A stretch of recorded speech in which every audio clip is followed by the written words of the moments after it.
Well, howdy there, Internet people, it's Belle again. So today, we're going to talk about Trump's trade tantrum 2. After a very unremarkable start to his trade war, Trump has decided to reignite economic uncertainty. To get a general vibe from the news, senior research strategist at Pepperstone Brokerage, Michael Brown, said, quote, "Quite apart from the 90 deals in 90 days that the admin had sought, what we have actually ended up with is 8 deals in 120 days, the details of most remaining fuzzy. That's called winning, apparently." That really sums up the feeling for most financial types, as Trump decided to double down on this mess. Trump promised massive tariffs to force trade deals. Then he started counting like a mom. 1, 2, 2.25.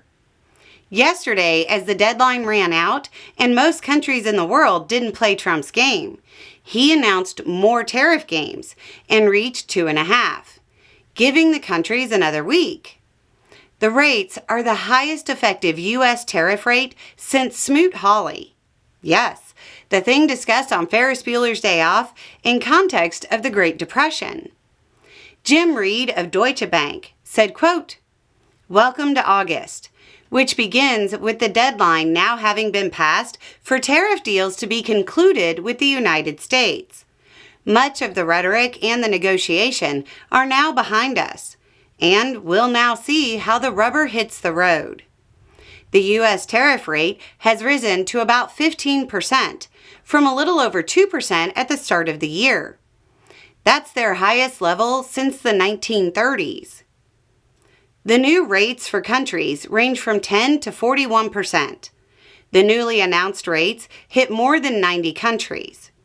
Trump upped the tariff on Canadian goods to 35%.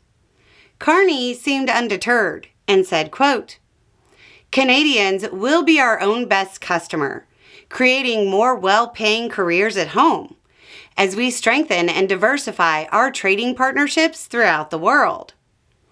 Carolyn Parrish, who is mayor of the Canadian city of Mississauga, said, quote, 35% tariffs imposed by Trump as of midnight tonight. Time to grow up, batten down the hatches, and expand to new markets. Trade east, west, remove restrictions in our own country, refine our own oil, buy nothing from USA. Thank you, Trump, for a new tomorrow. The U.S. is further isolating itself under Trump and moving away from the trade system that maintained its status as an economic superpower since the end of World War II. Now, while Trump is doubling down on all of this, the U.S. Court of Appeals seemed incredibly skeptical of his power to actually do what he's doing. Arguments occurred Thursday. Judge Timothy Dyke said, quote, "It's just hard for me to see that Congress intended to give the president in IEEPA the wholesale authority to throw out the tariff schedule that Congress has adopted after years of careful work and revise every one of these tariff rates. The most Trumpian thing ever would be doing untold amounts of damage to the global economy while not having the authority to do so, only to have it undone by the courts. Anyway, it's just a thought. Y'all have a good day."